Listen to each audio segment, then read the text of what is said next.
കോഴ്സിൽ ഉള്ള അവരുടെ കുട്ടികളും അതുപോലെ നമ്മുടെ വേറെ പുറത്തൊന്നും പറഞ്ഞിട്ടില്ല, കൂടുതലുള്ളത് നമ്മുടെ ഈ കോഴ്സിലുള്ളതും അവരുടെ ബന്ധുക്കളുടെ കുട്ടികൾക്കുമായിട്ടൊക്കെ കുറച്ച് ക്ലാസ്സിൻ്റെ കുറച്ച് ബേസിക് കാര്യങ്ങൾ പറഞ്ഞു കൊടുക്കാമെന്ന് വിചാരിക്കുന്നു. അത് അവരുടെ ജീവിതത്തിൽ കുറച്ചും കൂടി കണക്കിൻ്റെ ഒരു ലോജിക്ക് കൊടുക്കുക എന്നുള്ളതാണ്, ഒരു ബേസിക് ക്ലാസ് കൊടുക്കുക എന്നുള്ളതാണ്. അപ്പോൾ അതിൻ്റെ ഇന്ന് സ്റ്റാർട്ട് ചെയ്തു. ഇതിനകത്ത് 2-3 പേർ ഉണ്ടായിരുന്നു. ഓക്കെ, അപ്പോൾ അതുകൊണ്ട് 2 മിനിറ്റ് 10 മിനിറ്റോളം താമസിച്ചു. ഓക്കെ, ക്യാമറ ആർക്കും ഓണാക്കാൻ പറ്റാത്ത സിറ്റുവേഷനിലാണ്.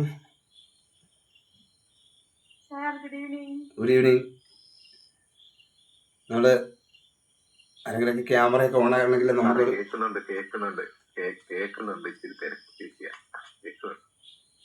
ഓക്കെ കേൾക്കുന്നുണ്ട്. എന്നാലും എല്ലാവരും ഇപ്പൊ ഒരു കാര്യം എന്ന് പറഞ്ഞാലേ, ഞാൻ പലപ്പോഴും പറഞ്ഞിട്ടുള്ള ഒരു നേരത്തെ ഇതിനകത്ത് പറഞ്ഞിട്ടുള്ളതാണ്. അതായത് എല്ലാവരും നിങ്ങളിപ്പോൾ സ്ക്രീനിലോട്ട് നോക്കിക്കഴിഞ്ഞാൽ എൻ്റെ മുഖം അല്ലാതെ ബാക്കിയുള്ള എന്ത് കാണുന്നുണ്ട്? MJBK ഇങ്ങനെ ഒരു സംഭവത്തിനോട് ക്ലാസ് ചെയ്യാനാണെങ്കിൽ എനിക്ക് വയ്യ. ഞാൻ ഇതിൻ്റെ ഓരോ മണിക്കൂറും നിങ്ങൾക്ക് വേണ്ടുന്ന റെക്കോർഡ് ഇട്ടേക്കാം. നിങ്ങൾക്ക് റെക്കോർഡ് കണ്ടാൽ പോരെ, മനസ്സിലായില്ലേ? അല്ലാതെ എൻ്റെ ഊർജ്ജം ഇല്ലാതായി പോകും. ഇപ്പം 3 പേരെ കാണുമ്പോൾ ഓട്ടോമാറ്റിക്കലി ഞാൻ ഏതോ മരുഭൂമിയിൽ നിന്ന് ഇപ്പം ഏതോ മനുഷ്യരുടെ ഇടയിലേക്ക് എത്തിയ കണക്കായി. മനസ്സിലായില്ലേ?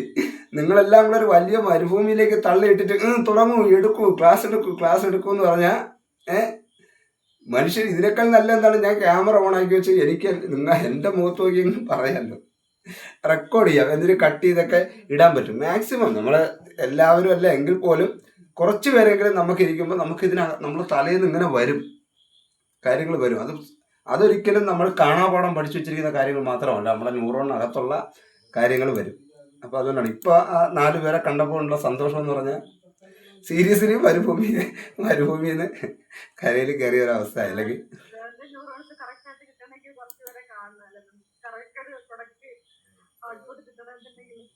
ഉറപ്പായിട്ടും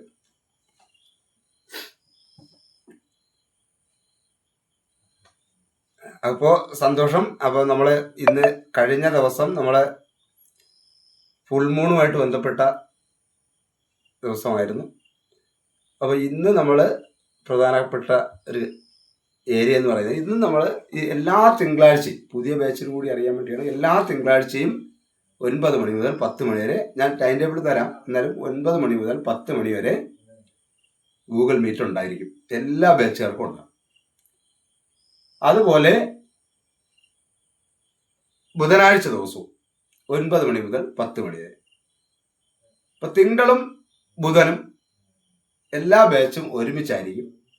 പിന്നെ വരുന്നത് ഫുൾ മൂണോ ന്യൂ മൂണോ, എന്തായാലും 14 ദിവസം ആകുമ്പോൾ 14 ദിവസം 15 ദിവസത്തിനിടയ്ക്ക് എന്ത് ചെയ്യും? ഒരു ഫുൾ മൂണും ഒരു ന്യൂ മൂണും കടന്നു പോകും. അന്നും നമ്മളെല്ലാവരും ഒരുമിച്ചായിരിക്കും. ബാക്കിയുള്ള ദിവസം അതാത് ക്ലാസ്സിലുള്ളവരാണ് മെയിനായിട്ട് വരേണ്ടത്. അപ്പോൾ അതിൻ്റെ ടൈം ടേബിൾ ഞാൻ തരാം.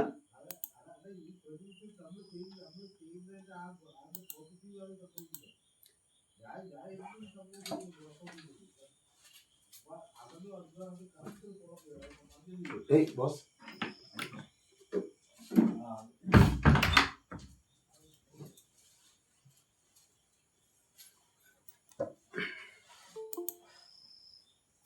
പുറത്ത് നല്ല ശബ്ദം. ഓക്കെ, അപ്പോൾ ബാക്കിയുള്ള ദിവസങ്ങൾ നമ്മൾ ടൈം ടേബിൾ തരാം. അപ്പോൾ ഇന്ന് നമ്മൾ പ്രധാനമായിട്ടും ഇപ്പോൾ ഈ പറയുന്ന തിങ്കളാഴ്ചയും വ്യാഴാഴ്ചയും, തിങ്കളാഴ്ച എന്ന് പറയുന്നത് നമ്മൾ എടുക്കുന്ന തീരുമാനങ്ങൾ, നമ്മൾ തലച്ചോറിന് അധികം ജോലി ചെയ്യിപ്പിക്കുക എന്നുള്ളതാണ് നമ്മുടെ ഈ കോഴ്സിൻ്റെ ഒരു പ്രത്യേകത. എങ്ങനെയൊക്കെ ജോലി എടുപ്പിക്കാൻ പറ്റുമോ അങ്ങനെയൊക്കെ ജോലി എടുപ്പിക്കുക എന്നുള്ളതാണ്. അപ്പോൾ അതിന് വേണ്ടുന്ന എനർജി വേണം. അപ്പോൾ ആ എനർജി കൂടുതൽ എടുക്കുന്നതിന് വേണ്ടിയും എനർജിയെ കുറിച്ച് കൂടുതൽ അറിയുന്നതിന് വേണ്ടിയും അതിനു വേണ്ടിയുള്ള ഒരു പ്രാക്ടീസും ഇത്തരം കാര്യങ്ങൾക്ക് വേണ്ടി നമ്മളുടെ ആദ്യത്തെ ഒരു ചന്ദ്രവട്ടം കഴിഞ്ഞ്, അതായത് 1 മാസം കഴിഞ്ഞാണ് ശരിക്കും പറഞ്ഞാൽ ഇതിന്റെ പ്രവർത്തനം നടക്കുക. എന്നാലും അതിന്റെ ഭാഗമായി നമ്മൾ ഇടയ്ക്ക് ചെറിയ കാര്യങ്ങൾ ഇതിനകത്ത് പറഞ്ഞു പോകും. ഓക്കെ, അതാണ് തിങ്കളാഴ്ച ദിവസം ഇന്റഗ്രേറ്റഡ് വെൽനസ് എന്നാണ് നമ്മൾ ഈ ദിവസത്തെ പറയുന്ന ഇൻറ്റിഗ്രേറ്റഡ് വെൽനെസ്സുമായിട്ട് ബന്ധപ്പെട്ട നമ്മുടെ എനർജി ആയിട്ടുള്ള എല്ലാ രീതിയിലുള്ള മാനസികവും ശാരീരികവും ഒക്കെ ആയിട്ടുള്ള മാനസികപരമായിട്ടുള്ള സന്തോഷമൊക്കെ നേടുന്നതിന് വേണ്ടി പൊതുവായിട്ട് നമ്മുടെ കാര്യങ്ങളൊക്കെ നമ്മൾ സംസാരിക്കുന്നതിന് വേണ്ടിയൊക്കെയാണ് നമ്മൾ പ്രധാനമായിട്ടും ഈ ദിവസം നമ്മൾ തിരഞ്ഞെടുത്തിരിക്കുന്നത്. പിന്നെ വരുന്ന വ്യാഴാഴ്ച ദിവസം, ഈ 2 ദിവസങ്ങൾ പ്രത്യേകം അറിഞ്ഞിരിക്കാനുള്ളത്. വ്യാഴാഴ്ച ദിവസം എന്ന് പറയുന്നത് നമ്മളുടെ ജീവിതത്തിൽ നമ്മൾ മുന്നോട്ട് പോകുന്നതിന് വേണ്ടി തയ്യാറെടുക്കേണ്ട പ്ലാനുകളെ കുറിച്ചാണ്. മനസ്സിലായോ?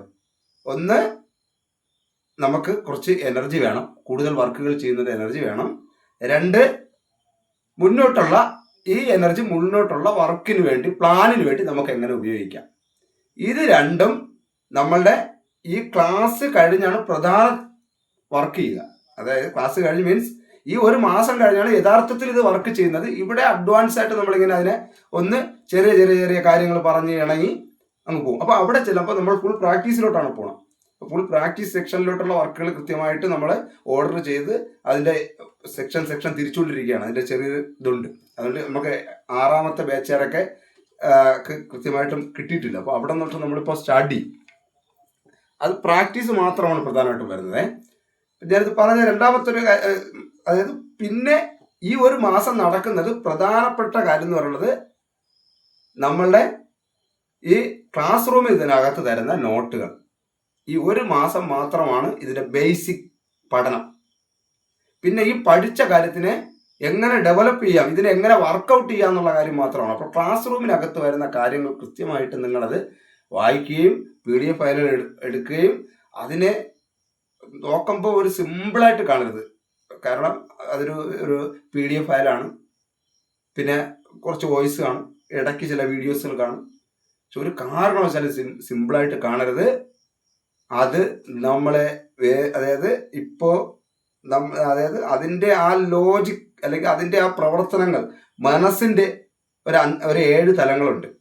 ആ 7 തലങ്ങളും അതിനോടൊപ്പം പ്രപഞ്ചത്തിൻ്റെ ഒരു 8 തത്വങ്ങളുണ്ട്. ഈ 2 കാര്യങ്ങളെ ഇതിനകത്ത് പ്രധാനമുള്ള 1 മാസം പഠിപ്പിക്കാൻ പോകുന്നു. ഇത് നമ്മളെ കൈക്കിണങ്ങിക്കഴിഞ്ഞാൽ, ഇത് നമുക്ക് കൈകാര്യം ചെയ്യാൻ പറ്റിക്കഴിഞ്ഞാൽ നമ്മൾ ഇപ്പോൾ എത്ര ഡെവലപ്പായിട്ടിരിക്കുന്നോ അതിൻ്റെ 10 മടങ്ങ് പോകാൻ ആ തിയറി സഹായിക്കും. അതുകൊണ്ട് കൃത്യമായിട്ടും നമ്മൾ ഓരോ ദിവസവും മനസ്സിൻ്റെ ഓരോ തലങ്ങളെ കുറിച്ച് ഇങ്ങനെ ഈ പറയുന്ന ക്ലാസ്സുകൾ പോകുമ്പോൾ ഈസി ആക്കി വെക്കരുത്. മുന്നോട്ട് പോകുമ്പോൾ അത് ഓരോ വിഷയങ്ങൾ വരുമ്പോഴും ഇത് മനസ്സിൻ്റെ ഏത് തലത്തിലാണ്, എന്തല്ലേ ഓരോ പ്രതിസന്ധി ഘട്ടം വരുമ്പോൾ ഇത് മനസ്സിൻ്റെ ഏത് തലത്തിലാണ്, ഇങ്ങനെ നമുക്ക് നമ്മളെ തന്നെ അറിയാൻ കഴിയണം. അത് ആ തലങ്ങളുമായി പഠിച്ചു വരുമ്പോൾ നിങ്ങൾക്ക് മനസ്സിലാവും. അല്ലാതെ നിങ്ങൾ ഒരു കാരണവശാലും അതൊരു നോട്ടാണ്, വെറുതെ ഒന്ന് പഠിച്ചങ്ങ് പോകാം, ഒന്ന് അറിഞ്ഞു പോകാമെന്ന് വിചാരിക്കരുത്. അത് കൃത്യമായിട്ടും അതൊന്ന് ശ്രദ്ധിച്ചോളണം.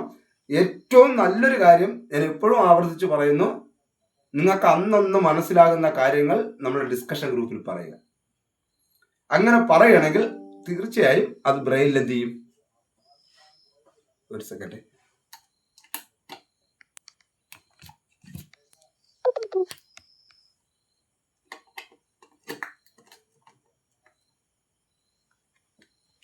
ഇത്ര നേരം 1 മണിക്കൂർ ക്ലാസ് ഉള്ളതുകൊണ്ട് ചാർജ് തീർന്നു.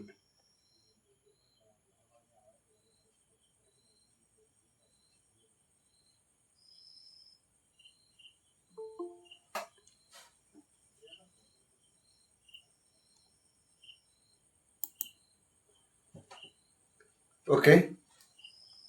അപ്പോൾ അതുകൊണ്ട് ആ കിട്ടുന്ന നമ്മുടെ ഇപ്പോൾ 8ാം ക്ലാസ് നമ്മളെ 8നും 9നും അടുത്ത് ഞാൻ പ്രത്യേകം പറയാണ്, 9കാരന് അടുത്ത കോസ്മിക് തത്വങ്ങളിലേക്ക് പോവുകയാണ്. അപ്പോൾ ഇതിനെ കൃത്യമായിട്ടും നമ്മളത് പഠിച്ച് ചർച്ചയ്ക്ക് ആ വിഷയങ്ങൾ മാക്സിമം നിങ്ങളുടെ ചോദ്യങ്ങൾ എത്ര ആഴത്തിലുള്ളതായിക്കോട്ടെ നമ്മളുടെ സബ്ജക്റ്റിനകത്തുള്ളതായിരിക്കണം. അതിനകത്ത് നമ്മൾ പ്രതീക്ഷിക്കുന്ന ഒരു ലോകത്തിലേക്ക് പോകാതെ ആ സബ്ജക്റ്റിനകത്തുള്ള എത്ര ആഴത്തിലുള്ളതായാലും നമ്മൾ സ്വീകരിക്കാം. മനസ്സിലായില്ലേ? കാരണം ആ ചർച്ച നമുക്ക് ഉപയോഗം വരും.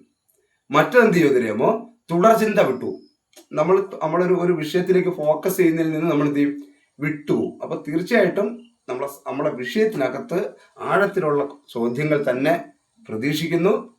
എത്ര ആഴത്തിലുള്ളതാണോ നിങ്ങൾ ചോദിക്കുന്നത് അത്രയും നമ്മളുടെ ഈ കോഴ്സാണ് എന്ത് ചെയ്യുന്നത്, ഡെവലപ്പ് ആകുന്നു. കാരണം അതിനുള്ള നമുക്ക് ചോദ്യങ്ങൾ തരൂ എന്നുള്ളത് വളരെ പ്രധാനപ്പെട്ടാണ്. അപ്പോൾ കൂടുതൽ കൂടുതൽ ആഴത്തിലുള്ള ഒരു അന്വേഷണവും ചോദ്യങ്ങളും തന്നെ നിങ്ങളുടെ ഭാഗത്തുനിന്ന് ഉണ്ടാവണം. അപ്പോൾ ഇന്നത്തെ ദിവസം നമ്മൾ പ്രധാനപ്പെട്ട, ഞാൻ വീണ്ടും പറയുന്നു, ഇന്നത്തെ നമ്മൾ പ്രാക്ടീസിലോട്ട് വരുമ്പോൾ ഇന്നത്തെ ദിവസം ഒരിക്കലും നമ്മൾ ആകെ ഒരു ദിവസം മെഡിറ്റേഷനെ കുറിച്ചോ മൈൻഡ് റിലാക്സ് ചെയ്യുന്നതിനെ കുറിച്ചൊക്കെ നമ്മൾ പറയുന്നെങ്കിൽ നമ്മളുടെ ഈ ഇൻറ്റിഗ്രേറ്റഡ് വെൽനെസ് എന്ന് പറയുന്ന ദിവസമാണ്. ഓക്കെ, അപ്പോൾ തീർച്ചയായിട്ടും നമ്മളുടെ ഒരു തിയറി അനുസരിച്ച് നമ്മളുടെ തലച്ചോറിന്, അതായത് മനുഷ്യൻ മെഡിറ്റേഷന് ഇരുന്ന് ഒരുപാട് ഇതിനകത്ത് ഒത്തിരി പേരുണ്ട്. ഞാൻ വേറൊരു ആംഗിളിലൂടെയാണ് കാര്യങ്ങൾ പറയുന്നത്. അതുകൊണ്ട് ഒത്തിരി പേരുണ്ടെന്ന് പറഞ്ഞാൽ ഓൾറെഡി യോഗ ടീച്ചർമാരുണ്ട്, മെഡിറ്റേഷൻ ക്ലാസ് എടുക്കുന്നവരുണ്ട്, ഒത്തിരി പേര് ഇതിനകത്തുണ്ട്. അപ്പം നിങ്ങളുടെ ആരുടെയും അറിവിനെ ഞാൻ അതിനെ മോശവൽക്കരിക്കുകയാണ് അല്ലെങ്കിൽ അങ്ങനെ വിചാരിക്കരുത്. ഞാൻ പറയുന്നത് വേറൊരു തലമാണ് ഞാൻ പറയുന്നത്. അങ്ങനെ തന്നെ എടുക്കണം. കാരണം ഞാൻ പറഞ്ഞിട്ടുണ്ട്, ഇപ്പം നമ്മൾ പലപ്പോഴും എനിക്ക് എന്നെ സംബന്ധിച്ചിടത്തോളം പ്രകൃതിയിലാണ് എനിക്ക് ഈ പ്രപഞ്ചത്തിനോടാണ് എനിക്ക് കമ്മിറ്റഡ്. ഈ ക്ലാസ് എടുക്കുക എന്ന് പറഞ്ഞാൽ ഞാൻ പ്രപഞ്ചത്തിനോടാണ് കമ്മിറ്റ് ചെയ്തിരിക്കുന്നത്. അതുകൊണ്ടാണ് എനിക്ക് ഈ ക്ലാസ് എടുക്കാൻ പറ്റുന്നത്. എനിക്ക് ഏത് ഏരിയയും എനിക്ക് കവർ ചെയ്ത് കൊണ്ടുപോകാൻ പറ്റുന്ന എൻ്റെ ധൈര്യം ഞാൻ പ്രപഞ്ചമായിട്ടാണ് കണക്ട് ചെയ്തിരിക്കുന്നത്. അപ്പോൾ ഈ ക്ലാസ് ഒരു കാരണവശാലും നിങ്ങളെ മാനസികപരമായിട്ടോ അല്ലെങ്കിൽ മറ്റൊരു രീതിയിലോ ഇല്ലാതാക്കുന്നതിനിടയില്ല. പക്ഷെ എന്നാലും നമ്മൾ ശ്രദ്ധിക്കാതെ പോകുന്ന ചില കാര്യങ്ങൾ ഞാൻ പറയാണ്. തലച്ചോറിന്, അതായത് മെഡിറ്റേഷൻ എന്ന് പറയുന്നത് സത്യത്തിൽ അത് ഒരു വിശ്രമമാണ്. ഞാനിത് പറയുന്നത് നേരത്തെ ഞാൻ പറയാം, ഒത്തിരി പേര് ഇതിനകത്ത് മെഡിറ്റേഷൻ ക്ലാസ്സുകൾ എടുക്കുന്നുണ്ട്. പക്ഷെ നമ്മൾ ഉദ്ദേശിക്കുന്ന ഒരു കാര്യം എന്ന് പറഞ്ഞാൽ മെഡിറ്റേഷൻ എന്ന് പറയുന്നത് ഒരു വിശ്രമമാണ്. അങ്ങനെയെങ്കിൽ തലച്ചോറിന് ഒരു വിശ്രമം. അപ്പൊ തലച്ചോറിനൊരു വിശ്രമം എന്ന് പറയുമ്പോൾ സാധാരണ നമുക്ക് എന്തൊക്കെ ജോലികളായിരിക്കും നമ്മുടെ തലച്ചോറ് ചെയ്യുക? നമ്മുടെ ശാരീരികപരമായ ജോലി ചെയ്ത് നമ്മളത് വിശ്രമിക്കുന്നു, അതിന് സമയം എടുത്ത് നമ്മൾ ഇരിക്കുന്നു. അത് ശാരീരികപരമായ അധ്വാനത്തിനാണ്. അപ്പൊ പല നിരവധി ജോലികളാണ് ചെയ്യണം. അപ്പൊ ഇപ്പോൾ നമ്മൾ ബ്രെയിൻ പരമായിട്ട്, ഇപ്പോൾ ഓഫീസ് വർക്കുകളൊക്കെ ചെയ്യുമ്പോഴെന്നുള്ളത് ബ്രെയിനും അതുപോലെ തന്നെ ഫിസിക്കലി ശരീരവും കൊണ്ടും വർക്ക് ചെയ്യുന്നുണ്ട്. അപ്പൊ അതിന് വേണ്ടുന്ന ഒരു റിലാക്സ് ആണ്, വിശ്രമമാണ് മെഡിറ്റേഷൻ. അങ്ങനെയെങ്കിൽ ശരിക്ക് നമ്മൾ മെഡിറ്റേഷൻ ചെയ്യണമെങ്കിൽ തലച്ചോറിനെ ജോലി ചെയ്യിപ്പിക്കണം. എത്രമാത്രം തലച്ചോറിനെ ജോലി ചെയ്യിക്കുമോ അത്രമാത്രം നമുക്ക് മെഡിറ്റേഷനിലേക്ക് എന്ത് ചെയ്യാം, ആക്റ്റീവായി പോകാൻ കഴിയും. ആ മെഡിറ്റേഷനാണ് ശരിക്ക് പറഞ്ഞാൽ എന്താണ്. അല്ലെങ്കിൽ എന്ത് ചെയ്യാണ്, നമ്മൾ വിശ്രമിക്കുന്ന ആളിന് മെഡിറ്റേഷൻ്റെ ആവശ്യമില്ല, ഓൾറെഡി മെഡിറ്റേഷൻ നടക്കുകയാണ്. അപ്പൊ എന്ത് ചെയ്യുക, തലച്ചോറിനെ മാക്സിമം ജോലി ചെയ്യിപ്പിക്കുക. തലച്ചോറിനെ നമ്മൾ അതിനെ കണക്ട് ചെയ്ത് കാര്യങ്ങളെ ചിന്തിപ്പിക്കുക. നമ്മൾ മെഡിറ്റേഷൻ ചെയ്താൽ നമുക്ക് കിട്ടുന്ന ഏറ്റവും വലിയ ലക്ക് എന്താണെന്ന് ചോദിച്ചു കഴിഞ്ഞാൽ, നമ്മൾ ഏറ്റവും കൂടുതൽ തലച്ചോറിനെ ഇന്ന് ചെയ്യിക്കുന്ന ജോലി എന്ന് പറഞ്ഞാൽ തുടർ ചിന്തകളില്ലാത്ത റീൽസിന് അഡിക്റ്റാണ് നമ്മൾ. ഇതാണ് ഇപ്പോൾ ചെയ്യുന്ന തലച്ചോറിന്റെ ഏറ്റവും വലിയ ഇത്. അതായത് തലച്ചോറിന്റെ വിശ്രമം നമ്മളത് മനസ്സിലാക്കണം. തലച്ചോറ് ക്ഷീണിക്കുന്നത് എവിടെയാണെന്ന് മനസ്സിലാക്കണം. തലച്ചോറ് ക്ഷീണിക്കുക എന്ന് പറഞ്ഞാൽ ന്യൂറോൺ എപ്പോഴും കൺഫ്യൂഷൻ ആകുന്ന സമയത്താണ് തലച്ചോറ് ഏറ്റവും കൂടുതൽ ക്ഷീണിക്കുന്നത്. അപ്പൊ നമ്മളൊരു 2-3 സെക്കൻഡ്, നമ്മുടെ ഫേസ്ബുക്കിന്റെ അൽഗോരിതം എന്താ പറയണേ, 3 സെക്കൻഡ് കണ്ടവരുടെ ലിസ്റ്റ് തൊട്ടാണ് നമുക്ക് വ്യൂസ് കിട്ടുന്നത്. 3 സെക്കൻഡാണ്, മനസ്സിലാക്കണം. അപ്പൊ അതിനർത്ഥം ഒരു മനുഷ്യൻ പല വീഡിയോസിന്റെ 3 സെക്കൻഡ് കാണുന്നതിന് മുമ്പേ തള്ളി വിടുമെന്നാണ് അർത്ഥം. 3 സെക്കൻഡ് വീണാൽ നമുക്കൊരു വ്യൂസ് കിട്ടി. നമ്മളെ വീഡിയോയിൽ 3 സെക്കൻഡ്, 1, 2, 3. അങ്ങനെയെങ്കിൽ ആ 3-നകത്ത് നമ്മൾ 3 വീഡിയോ കടന്നു പോകും. ഈ 3 വീഡിയോയും പരസ്പരം ബന്ധമുള്ളതായിരിക്കണമെന്നില്ല. ഇവിടെയാണ് തലച്ചോറ് കൂടുതൽ ക്ഷീണിക്കുന്നത്. മനസ്സിലായില്ലേ? നമ്മള് ഈ ഓവർ തിങ്കിങ് എന്ന് പറയുന്ന ഒരു കാര്യമുണ്ടല്ലോ. ഓവർ തിങ്കിങ് എന്ന് പറഞ്ഞാൽ അതായത് ഒന്നുമായി കണക്ട് ചെയ്യാൻ പറ്റാത്ത വിഷയങ്ങൾ മാത്രമാണ് വിഷയം. അല്ല നമ്മൾ ഇത്തിരി പോലും അധികം ചിന്തിച്ചിട്ട് അയ്യോ നമ്മുടെ തലച്ചോറ് ഓവർ തിങ്കിങ് എന്ന് പറയരുത്. തലച്ചോറ് ചിന്തിക്കുന്നവരുടെ ചെന്ന് നമ്മളെടുത്ത് തലക്കിട്ടടിച്ചിരുന്നു. ഇതൊക്കെ ഓവർ തിങ്കിങ് എന്ന് പറഞ്ഞാൽ മനസ്സിലല്ലേ? അവര് വളരെ വലിയ കാര്യങ്ങൾ 10 സെക്കൻഡ് എന്ന് എണ്ണുമ്പോഴത്തേക്ക് ഇവിടെ നിന്നൊരു റോക്കറ്റ് പൊങ്ങി പോകണമെങ്കിൽ നമ്മൾ വിചാരിക്കും അവർ 10 സെക്കൻഡ് വരെ എണ്ണം വേണം. അത് 10 0 വരെ എത്തുമ്പോഴത്തേക്കാണ് എന്ത് ചെയ്യുന്നത്? ആ ഒരു റോക്കറ്റ് പൊങ്ങി അങ്ങ് പോകണമെന്ന് വിചാരിക്കും. അല്ല, അവർക്ക് കോടിക്കണക്കിന് സെക്കൻഡുകളാണ് അതിന്റെ പിന്നിൽ എന്ത് ചെയ്യുന്നത്? അവരിരുന്ന് ചിന്തിച്ചിരിക്കുന്നത്.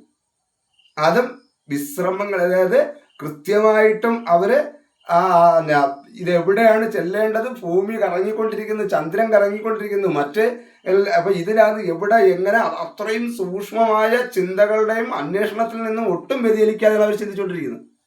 അതുപോലെ ലോകത്ത് പല കാര്യങ്ങളും അത്തരം ആഴത്തിൽ ചിന്തകൾ നടന്നുകൊണ്ടിരിക്കുകയാണ്, ശ്രദ്ധ വിടാതെ തന്നെ. അപ്പൊ നമ്മളൊന്ന് ചിന്തിക്കുന്ന ഓവർ തിങ്കിങ്. പക്ഷെ നമ്മൾ ചിന്തിക്കുന്നതെന്ന് പറയുന്നത് ഒന്നീ പരസ്പരം കണക്ടിവിറ്റി ഇല്ലാത്ത ചിന്തകളായിരിക്കും.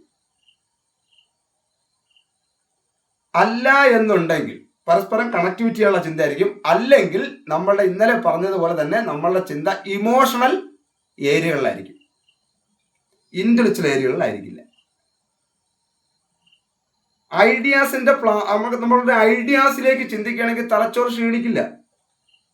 പക്ഷെ നമ്മൾ എന്ത് ചെയ്യും? എന്തെങ്കിലും ഇമോഷണലി ലെവലിലായിരിക്കും നമ്മൾ സാധാരണ ചിന്തിക്കുന്നത്. നമ്മൾ അതിലോട്ട് ചിന്തിക്കില്ല. നമ്മളൊരു ഇന്റലക്ച്വൽ ആയിട്ടുള്ള ഒരു ഐഡിയപരമായിട്ടുള്ള നമുക്കത് പ്രാവർത്തികമാക്കാൻ പറ്റുന്ന കണക്ക്, നേരത്തെ പറഞ്ഞൊക്കെ വലത് തലച്ചോറ് ഇമാജിനേഷൻ ചെയ്യുമ്പോൾ ഇടത് തലച്ചോറിനും കൂടെ യാഥാർത്ഥ്യമാണെന്ന് തോന്നുന്ന കാര്യങ്ങൾ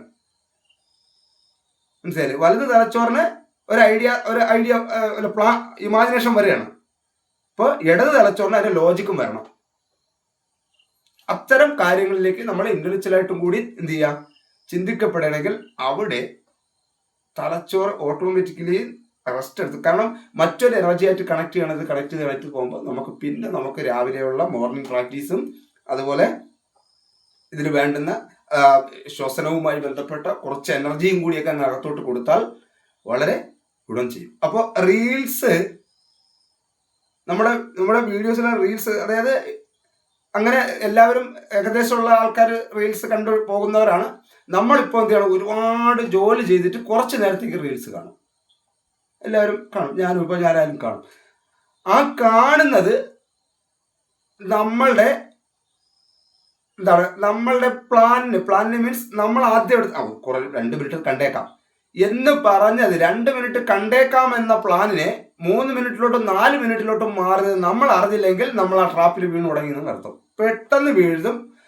അതാണ് വളരെ സെക്കൻഡുകൾക്ക്. നമ്മൾ ഒരു സ്ഥലത്ത് ഇരുന്നാൽ നമ്മളുടെ ചിന്ത, ഒരു സ്ഥലത്ത് ഇരിക്കുകയെന്ന് വിചാരിക്കുക, ഒരു 10 മിനിറ്റ് ഒരു സ്ഥലത്ത് ഇരിക്കണമെന്ന് വിചാരിക്കുക. ഇരുന്ന് നമ്മളിങ്ങനെ വിശാലമായി ഇങ്ങോട്ട് നോക്കിയിരിക്കുന്നു, അല്ലെങ്കിൽ നമ്മുടെ വീട്ടിലിരിക്കുന്നു. ആ ചിന്തയുടെ വേഗതയും ഈ 10 മിനിറ്റ് ഏതെങ്കിലും സഞ്ചരിക്കുന്ന വാഹനങ്ങളിൽ യാത്ര ചെയ്താലും നമ്മളുടെ ചിന്ത ഏതായിരിക്കും കൂടുതൽ വരിക? സഞ്ചരിക്കുമ്പോഴാണോ ചിന്ത കൂടെ വരുന്നത്, ഒരു സ്ഥലത്ത് ഇരിക്കുമ്പോഴാണോ? ഞാൻ മെഡിറ്റേഷൻ അല്ല കേട്ടോ ഉദ്ദേശിച്ചത്, സഞ്ചരിക്കുമ്പോഴല്ലേ. വേറെ ആർക്കെങ്കിലും വ്യത്യാസമുണ്ടോ? നമ്മൾ ഡ്രൈവ് ചെയ്യുമ്പോൾ അല്ല കേട്ടോ. ഡ്രൈവ് ചെയ്യുമ്പോൾ ചിന്ത വരും, എങ്കിലും നമ്മൾ സഞ്ചരിക്കുമ്പോഴാണ് കൂടുതൽ ചിന്തകൾ വരിക. അതിന് പല കാരണങ്ങളുണ്ട്. ഓക്കെ, അപ്പൊ അതേപോലെ റീൽസിന്റെ വേഗത കൂടുന്നതിനനുസരിച്ച് നമ്മൾ മനസ്സിലാക്കാനുള്ള നമ്മളെ തലച്ചോറിന് നമ്മൾ എടുക്കുന്ന വിവരങ്ങൾ, നിങ്ങളൊരു 5 മിനിറ്റ് റീൽസ് കാണുന്നതിനേക്കാൾ ഒരു അരമണിക്കൂർ ഏതെങ്കിലും ഒരു ബന്ധമുള്ള അരമണിക്കൂറുള്ള വീഡിയോസ് കണ്ടാലും കുഴപ്പമില്ല. മനസ്സിലായില്ലേ? കാരണം ഒരു വിഷയത്തിനെ കണക്ട് ചെയ്ത് ഒരു വിഷയത്തിന്റെ അരമണിക്കൂറുള്ള വീഡിയോ കണ്ടു കഴിഞ്ഞാൽ നമുക്ക് അതിൽ നിന്ന് തലച്ചോറിൽ ഒരുപാട് കാര്യങ്ങളെ കണക്ട് ചെയ്ത് ചിന്തിക്കാൻ പറ്റുന്ന നോളജ് നമ്മളെ ബ്രെയിനിൽ തരയാണ്. അതേസമയം ഈ 5 മിനിറ്റ് എന്ന് പറയുന്നത്, നേരത്തെ പറഞ്ഞ ഫേസ്ബുക്കിന്റെ അൽഗോരിതം എത്രയാണ്? 3 സെക്കൻഡ് പിടിച്ചു നിർത്തിയാൽ മതി. നമ്മൾ മനസ്സിലാക്കണം, 3 സെക്കൻഡ് പിടിച്ചു നിർത്തിയാൽ നമുക്കൊരു വ്യൂസ് കിട്ടി. അങ്ങനെയെങ്കിൽ 1 സെക്കൻഡിൽ ഒരു വീഡിയോ നമ്മൾ തള്ളി വിടുന്നെങ്കിൽ ഈ 5 മിനിറ്റിലായിട്ട് നമ്മൾ എത്ര വീഡിയോസ് നമ്മളെ അടുത്തുള്ള കടന്നു പോകും.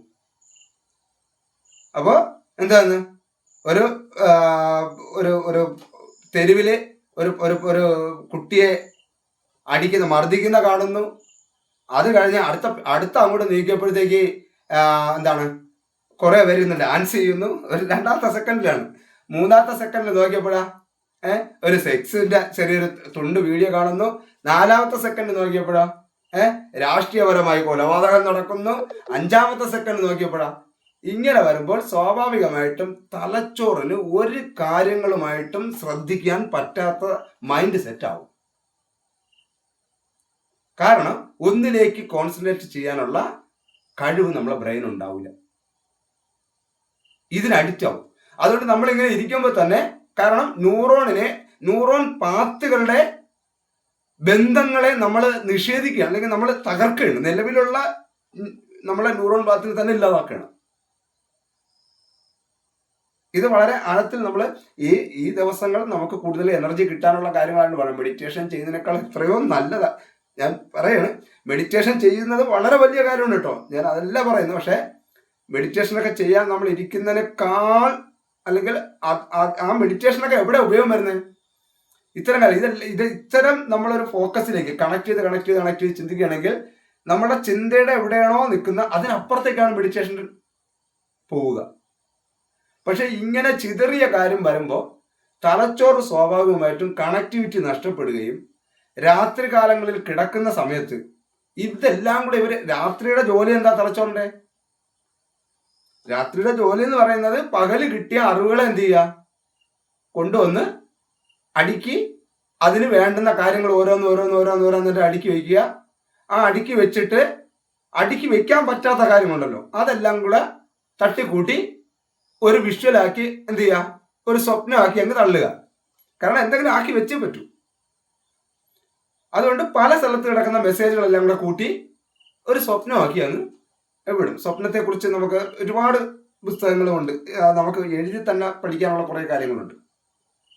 ഓക്കെ, അപ്പോൾ ഇങ്ങനെയാണ് നമ്മുടെ ബ്രെയിൻ നിൽക്കുന്നത്. അപ്പോൾ നമ്മൾ ചെയ്യേണ്ട ഒരു കാര്യം എന്ന് പറയുന്നത്, നിങ്ങൾ സെർച്ച് ചെയ്ത് മാത്രം കൂടുതൽ വീഡിയോ കാണാൻ ശ്രമിക്കുക. അല്ലെങ്കിൽ റീൽസിലേക്ക് വെറുതെ റിലാക്സ് ചെയ്യണമെങ്കിൽ തന്നെ റീൽസ് ചെയ്ത് പെട്ടെന്ന് എന്ത് ചെയ്യുക, തള്ളിവിടുക. കാരണം റീൽസിനോട് എനിക്ക് റീൽസിനോട് താല്പര്യമില്ല, നേരത്തെ താല്പര്യമില്ല. എന്നാൽ ഇപ്പോൾ എൻ്റെ ആ പോഡ്കാസ്റ്റ് ഇറങ്ങിയപ്പോഴത്തേക്ക് അത് 1 മിനിറ്റിന് താഴെയും 1 മിനിറ്റിലാണ് എന്ത് ചെയ്യുന്നത്, ആ റീൽസ് ഇട്ട് അവർ റീച്ച് ആക്കിയത്. മനസ്സിലായില്ലേ? അപ്പൊ ഇത് കാരണം അത് ആ റീച്ച് ആക്കാൻ, അതായത് കൂടുതൽ അവർക്ക് ആ സാധനങ്ങൾ ചെയ്യണം. അപ്പൊ ഞാൻ പറയുന്നുള്ളത് അവിടെ നടക്കുന്ന പ്രോസസ്സും അതാണ്. പക്ഷെ അപ്പൊ നമ്മൾ എന്ത് ചെയ്യാം, ഒരു വിഭാഗക്കാരുടെ റീൽസ് കാണാൻ വേണ്ടിയാണെങ്കിലും കുഴപ്പമില്ല, അവരുടെ കണ്ടിന്യൂറ്റി കാണാം. മനസ്സിലായില്ലേ? ഏതെങ്കിലും നമുക്ക് ഇഷ്ടമുള്ളൊരു വന്നു, അപ്പൊ നമുക്ക് ഞാനൊക്കെ നോക്കണം എന്താണ്, ഞാൻ വൈറൽ വീഡിയോസ് നോക്കും. ഞാൻ മെയിനായിട്ട് നോക്കണം. കാരണം ഈ കാലഘട്ടത്തിൽ പെട്ടെന്ന് എന്താണ് സംഭവിച്ചെന്ന് അറിയുന്നതിന് വേണ്ടി റീൽസ് വൈറൽ വീഡിയോസ് ഞാൻ പെട്ടെന്ന് ഫോളോ ചെയ്യും. കാരണം അപ്പൊ ഇവിടെ പെട്ടെന്ന് നടന്ന സംഭവങ്ങൾ പൊളിറ്റിക്കലായാലും, അതായത് ജനങ്ങളിലിടയിലേക്ക് കൂടുതൽ വൈറലായിരിക്കുന്നത് എന്താണെന്ന് മനസ്സിലാക്കാൻ അവിടെ നോക്കും. അങ്ങനെ അത് മനസ്സിലാക്കുന്ന ഇത് അപ്പൊ നോക്കുമ്പോൾ മാത്രമാണ് അറിയുന്നത്. അങ്ങനെ ഇങ്ങനെ ഒന്നും അറിഞ്ഞാല് അപ്പൊ ഉടനെ എന്ത് ചെയ്യും, അത് സെർച്ച് ചെയ്യും, എന്താണത്. അപ്പൊ എന്താണെന്ന് അത് മനസ്സിലാക്കിയതിനു ശേഷം പിന്നീട് എന്താണ്, എനിക്കത് ഫോളോ അപ്പ് ചെയ്യേണ്ട ആവശ്യമില്ലെങ്കിൽ, ഇനി അത് ഭയങ്കര സംഭവങ്ങളാണെങ്കിൽ പോലും എന്ത് ചെയ്യില്ല, എനിക്കത് റിസൾട്ടുള്ള കാര്യമല്ല, എനിക്ക് ആവശ്യമുള്ളതല്ല എന്ന് തോന്നണമെങ്കിൽ നമ്മുടെ അടുത്ത ഫോക്കസിലോട്ട് എന്ത് ചെയ്യുക, മാറുക എന്നുള്ളതാണ്. അപ്പോൾ മെഡിറ്റേഷൻ്റെ ഏറ്റവും പ്രധാനപ്പെട്ട കാര്യം എന്ന് പറഞ്ഞാൽ തലച്ചോറിനെ ഒരു കാര്യത്തിലേക്ക് മാക്സിമം ചിന്തിപ്പിക്കപ്പെടുക. ഒരു വിഷയത്തിലേക്ക് എന്ന് പറഞ്ഞാൽ എല്ലാ ദിവസവും ഒരു വിഷയത്തിൽ നിന്നൊരർത്ഥമല്ല ഞാൻ ഉദ്ദേശിക്കുന്നത്. നമ്മൾ ഇന്നൊരു ദിവസം ഇരിക്കുമ്പോൾ അത് മാക്സിമം ഒരു വിഷയത്തെക്കുറിച്ച് എടുക്കുകയാണെങ്കിൽ ആ വിഷയത്തിൻ്റെ ആധികാരികമായിട്ട് കണക്ട് ചെയ്ത് അതിൻ്റെ ന്യൂറോൺ പാത്തുകൾ കൂട്ടിയാൽ നിങ്ങൾക്ക് കുറച്ച് നേരം റിലാക്സ് ചെയ്ത് വന്നിരിക്കണമെന്ന് തോന്നിക്കഴിഞ്ഞാൽ ഈ എനർജി, ഈ സഞ്ചരിച്ച തലച്ചോറിലേക്ക് ന്യൂറോണിലേക്ക് സഞ്ചരിച്ച ഈ എനർജി എന്ത് ചെയ്യും, നമ്മളെ വീണ്ടും അതിനപ്പുറത്തേക്ക് നമ്മളെ ബോധപൂർവം ആലോചിച്ചതിനപ്പുറം ഉപബോധ മനസ്സ് നമുക്ക് കുറച്ച് സാധനം കൂടെ കണക്ട് ചെയ്ത് തരും. ഇത് നമുക്ക് പറയാൻ പറ്റും. ഓക്കെ, ഞാനിപ്പോൾ ഈ പറഞ്ഞ കാര്യത്തിൽ വല്ലതും മനസ്സിലായ എല്ലാവരും ഉറപ്പല്ലല്ലേ, കണക്ട് ആവുന്നുണ്ടോ? ഓക്കെ, റീന ടീച്ചറെ, ബീന ടീച്ചറാണോ, റീന ടീച്ചറാണോ? ഓക്കെ ഓക്കെ, അപ്പോൾ ഇത് ശ്രദ്ധിക്കുക. അപ്പോൾ തീർച്ചയായും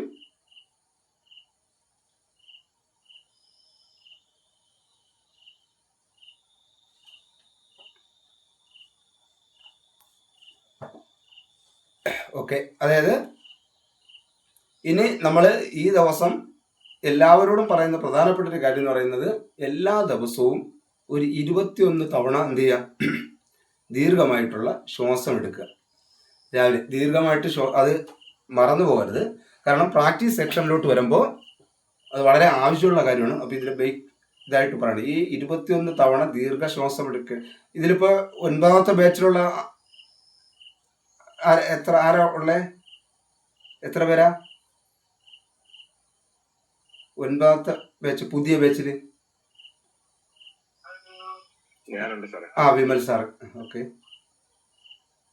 ഓക്കെ, അപ്പോൾ തീർച്ചയായിട്ടും ഒരു ഈ 21 തവണ നമ്മൾ ദീർഘശ്വാസം എടുക്കുമ്പോൾ ഒരു ശരിക്കും പറഞ്ഞാൽ 5-6 ഒക്കെ ആകുമ്പോഴത്തേക്ക് ഒരു പക്ഷേ നമ്മൾ 5 മുമ്പൊക്കെ തന്നെ നമ്മൾ വീണ്ടും ഒന്ന് ഫ്രീ ആയി സാധാ രീതിയിൽ ശ്വാസം എടുക്കുക.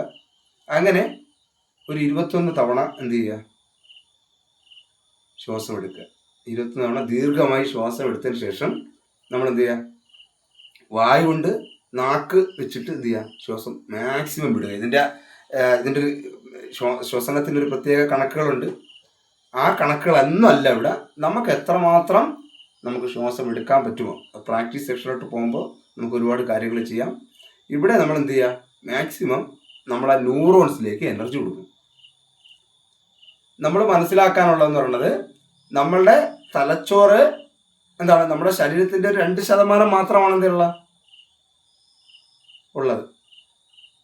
ശരീരത്തിൻ്റെ മൊത്തവും അളവെടുത്ത് നോക്കിയാൽ 2% എന്തുള്ളൂ, നമ്മുടെ തലച്ചോറുള്ളൂ. എന്നാൽ നമുക്ക് കിട്ടിയിരിക്കുന്ന 100% നമ്മൾ എടുക്കുന്ന ഊർജത്തിന്റെ 20% അവരെടുക്കണം. ഈ അളവും ശ്രദ്ധിച്ചോളേ. 2% മനസ്സിലായില്ലേ ആൾക്കാര്, അതായത് നമ്മളെ ശരീരം മൊത്തത്തിൽ 100 പേരായിട്ട് ഡിവൈഡ് ചെയ്താൽ അതിൽ 2 പേരാണ് നമ്മളെ തലച്ചോറ്. ബാക്കി ഉള്ളവരാണ് എന്ത് ചെയ്താൽ 98 പേരാണ് ബാക്കി നമ്മുടെ ശരീരത്തിന്റെ ഇത്രയും ഭാഗത്തുള്ള ആൾക്കാരായിട്ട് കരുതുക. 2% ആൾക്കാർക്ക് ഈ കിട്ടുന്ന 100 രൂപ എന്ത് ചെയ്യണം, അവർക്ക് 10 രൂപ വെച്ച്, ഓരോരുത്തർക്കും 10 രൂപ വെച്ച് 20 രൂപയോടെ മാറി. ബാക്കി വരുന്ന 80 രൂപയാണ് ഈ 98% ആൾക്കാരും എന്ത് ചെയ്യുന്നത്, ഉപയോഗിക്കുന്നത്. ഈ കണക്ക് നമ്മൾ വിട്ടുപോരുത്. അപ്പോൾ മാക്സിമം എന്ത് ചെയ്യുക, കൂടുതൽ ഊർജം നമ്മൾ കൊടുക്കാൻ തയ്യാറാവണം. ന്യൂറോൺസ് കൂടുതൽ പ്രവർത്തിച്ചു തുടങ്ങുമ്പോൾ കൂടുതൽ എനർജി നമ്മുടെ തലച്ചോറിന് ആവശ്യമാണ്. തീർച്ചയായിട്ടും ന്യൂറോൺസിൻ്റെ പ്രവർത്തനവുമായി കണക്ട് ചെയ്താൽ തന്നെയാണ് നമ്മൾ പോകുന്നത്. അങ്ങോട്ട് പോകുന്ന നമ്മുടെ 4 മാസത്തെ കോഴ്സാണ്. നമുക്ക് തീർച്ചയായിട്ടും നമ്മുടെ തലച്ചോറിനെ കൃത്യമായിട്ടും ഇതിൻ്റെ അകത്ത് നിങ്ങൾ ഇന്നലെ വരെ അറിഞ്ഞിട്ടുള്ള കാര്യങ്ങളെ, അതിനെ എങ്ങനെ ഒരു നമുക്ക് അറിവിൻ്റെ, അല്ലെങ്കിൽ നമ്മുടെ ഇത്രയും മഹാമസ്തിഷ്കമുള്ളവൻ എന്ന് നമ്മൾ തന്നെ നമ്മളെ അറിയപ്പെടും. അല്ലെങ്കിൽ അത് ഉറപ്പാണ്. കാരണം ഇതിൻ്റെ സാധ്യത അറിയാതെ പോകരുത്. ബാക്കി എന്ത് വലിയ കാര്യങ്ങൾ അവിടെ ഇരുന്നുണ്ട്, പക്ഷെ തലച്ചോറിൻ്റെ സാധ്യത അറിയാതെ പോകരുത്. അതിനുവേണ്ടി പ്രവർത്തിക്കണം. അതിനുവേണ്ടിയാണ് ഞാൻ ഇത്രയും കാര്യങ്ങൾ നമ്മൾ ഇതിനകത്ത് പറഞ്ഞുകൊടുക്കുന്നത്. ന്യൂറോണിൻ്റെ ഏതൊരു കാര്യവും പറഞ്ഞുകൊണ്ടിരിക്കുന്നത്, എപ്പോഴും പറഞ്ഞുകൊണ്ടിരിക്കുന്നതിൻ്റെ കാരണം അതാണ്. അത് നമ്മളെ ഒക്കെ സന്തോഷിപ്പിക്കുന്ന എന്താ അറിയുമോ, നമ്മളെ ഏറ്റവും കൂടുതൽ സന്തോഷിപ്പിക്കുന്ന കാര്യം എന്ന് പറഞ്ഞു കഴിഞ്ഞാൽ, നമ്മളൊരു പ്രത്യേക പഠന രീതി നമ്മൾ വെച്ചിട്ട് അതേപോലെ പഠിപ്പിക്കുന്നത്, നമുക്ക് എന്താണ് പറയാനുള്ളത് ആ ഒരു ധാരണ വെച്ചിട്ട് അതിനെ ഫില്ല് ചെയ്യുന്നതും തമ്മിൽ ഒരുപാട് വ്യത്യാസമുണ്ട്. എന്നും പഠിപ്പിക്കുന്ന നമുക്ക് പുതിയ അറിവാണ് കിട്ടുന്നത്. മറ്റെന്ത് അറിയുമോ, നമ്മളൊരു പ്ലാൻ ചെയ്ത് വെച്ചിട്ടുണ്ട്. അത് അതേപോലെ പറയാനാണ് ശ്രമിക്കുന്നത്. എന്ത് പറയണമെന്നുള്ളത് മാത്രം നമ്മൾ മനസ്സിൽ വിചാരിച്ചിരുന്ന അറിഞ്ഞിരുന്നാൽ മതി. ഇന്ന കാര്യങ്ങളാണ് ഇതിനകത്ത് നമുക്ക് പറയാനുള്ളത്. ഇന്നത്തെ ദിവസം എന്താണ്? ഇപ്പോൾ സ്മൃതി തലത്തെക്കുറിച്ചാണ്. പിന്നെ ആ നോളജ് അതല്ലേ കിടക്കുന്നത്. അവിടെ നിന്ന് പറയും സ്മൃതി തലത്തെക്കുറിച്ച് ഈ ഒരു ഉദാഹരണം പറഞ്ഞാലോ, മറ്റൊരു ഉദാഹരണം പറഞ്ഞാലോ, അവിടെ ഒരു ഉദാഹരണം പറഞ്ഞാലോ, ഇവിടെ ഒരു ഉദാഹരണം പറഞ്ഞാലോ, ഇങ്ങനെ പ്ലാൻ ചെയ്ത് വന്ന് ഇരിക്കാതെ നമുക്ക് പറയാൻ പറ്റും. അത് നിങ്ങളുടെ ഏത് മേഖലയിലും പറ്റും. അതിൻ്റെ ഏറ്റവും വലിയ തെളിവാണ് 1 മണിക്കൂർ. ഞാനിത് പറഞ്ഞില്ല. അപ്പോൾ അവർ ഇന്ന് പോഡ്കാസ്റ്റിൻ്റെ കാര്യം മനസ്സിലായില്ലേ? പോഡ്കാസ്റ്റിൻ്റെ കാര്യം അത് 1 മണിക്കൂർ എന്ന് പറഞ്ഞ് വിളിച്ചിട്ട് അവർ ഏകദേശം 3.5-4 മണിക്കൂർ വരെ എന്ത് ചെയ്തു? 3 പേരാണ് എന്ത് ചെയ്ത? എൻ്റെ 4 ഇരുന്ന് അവർ 4, അതായത് നമ്മൾ ഒരിക്കലും അതായത് ഏത് രീതിയും അവർ, കാരണം ABC മലയാളം ചാനൽ അറിയാമല്ലോ. ABC മലയാളം ചാനലിൽ മാക്സിമം ബ്രെയിനുമായിട്ട് ബന്ധപ്പെട്ട്, മനസ്സുമായി ബന്ധപ്പെട്ട്, കൈലാസമായിട്ട് ബന്ധപ്പെട്ട്, അവിടെ അങ്ങനെ ബന്ധപ്പെട്ട് ഇങ്ങനെ ബന്ധപ്പെട്ട് വരുന്ന ആൾക്കാരാണ്. അപ്പോൾ ഇവർ ഈ മാക്സിമം പോഡ്കാസ്റ്റ് നടത്തി, ഇന്റർവ്യൂ നടത്തി, ABCക്ക് 10 സ്റ്റുഡിയോ ആണ്. 1 2 10 സ്റ്റുഡിയോ ആണ്. അതിൽ ഒരു സ്റ്റുഡിയോ ആണ് ഈ ഒറിജിനൽസ് എന്ന്, അതായത് ഒറിജിനൽ ഇതിനൊക്കെയുള്ള കുറച്ച് ആൾക്കാരെ മാത്രം. മറ്റേ ABC സിനിമ ചാനല് ഇങ്ങനെ 10 ചാനലാണ്. അപ്പോൾ ഇവര് ഈ 10 ചാനലിന്റെ ആ ഹെഡാണ്, 10 ചാനലിന്റെ മെയിൻ ഓണറാണ് എന്ത് ചെയ്യുന്നത്? എന്നെ കണക്ട് ചെയ്തിരിക്കുന്നത്. ആ വ്യക്തിയും കൂടെ വന്നതിന് ശേഷം ആ വ്യക്തിയും കൂടെ ഇരുന്നിട്ട് ചോദിച്ചാൽ മതി എന്ന് പറഞ്ഞു. ആ വ്യക്തി വരാൻ താമസിച്ചപ്പോൾ അവർ വിളിച്ച് നമ്മൾ സ്റ്റാർട്ട് ചെയ്യട്ടെന്ന് പറഞ്ഞു. വേണ്ട, ഞാനിവിടെ വന്നിട്ട് അദ്ദേഹത്തിൻ്റെ അടുത്ത് ഞാനിവിടെ ഇരുന്നിട്ട് സ്റ്റാർട്ട് ചെയ്താൽ മതി എന്നാണ്. അദ്ദേഹം മാക്സിമം അദ്ദേഹത്തിൻ്റെ ചോദ്യങ്ങൾ, കാരണം ഞാനിവിടെ നിന്ന് പോകാൻ എന്നെ വിളിച്ചപ്പോൾ ഞാൻ ചോദിച്ചു എന്ത് വിഷയമാണ് പറയേണ്ടത്, ഏത് ക്വസ്റ്റ്യൻസ് ആണ് തരുന്നത് പറയേണ്ടതെന്ന് പറഞ്ഞു. ഞാനിപ്പോൾ എന്നെക്കുറിച്ചൊരു അല്പനേരം എനിക്കന്ന് പോയ ഒരു അനുഭവം പറയാം. എൻ്റെ ജീവിതത്തിലെ വലിയൊരു കാര്യമാണത്. അപ്പോൾ അവർ പറഞ്ഞു തരുമോ? അതൊന്നുമില്ല മാഷ്, അന്ന് വന്നാൽ മതി എന്ന് പറഞ്ഞു. പക്ഷെ അവിടെ ചെന്നതിന് ശേഷം ഈ ചോദിക്കുന്ന ചോദ്യങ്ങൾക്കെല്ലാം ശരിയായ ഉത്തരം പറഞ്ഞു എന്നൊരർത്ഥമില്ല, മനസ്സിലായില്ലേ? എന്നാൽ അതിന് ചേരാത്ത ഒരു കാര്യം ഞാൻ പറഞ്ഞിട്ടില്ല, അത് ഉറപ്പ്. അത് കഴിഞ്ഞതിന് ശേഷം എന്നെ കെട്ടിപ്പിടിച്ച്, ആ ബോസാറും കൂടെ ഉണ്ട്, എന്നെ കെട്ടിപ്പിടിച്ചിട്ട് പറഞ്ഞറിയാമോ, മാഷെ നിങ്ങളവിടെ ഇത്രയും സമയം ഇരുന്ന് വേറൊരു മാനസിക തലത്തിലായി ഒരു 3 പേരും മാനസിക തലത്തിലായി, നിങ്ങൾ അടുത്ത ആഴ്ച തന്നെ വരണം, റൂമൊക്കെ എടുക്കാൻ, ഒരു ദിവസം ഇവിടെ സെറ്റായി നിൽക്കണം എന്ന് പറഞ്ഞു. 1 മണിക്കൂറിന് വിളിച്ചാണ്. ഇപ്പം ഞാനിത് പറഞ്ഞു, ഞാനിത് മറ്റേ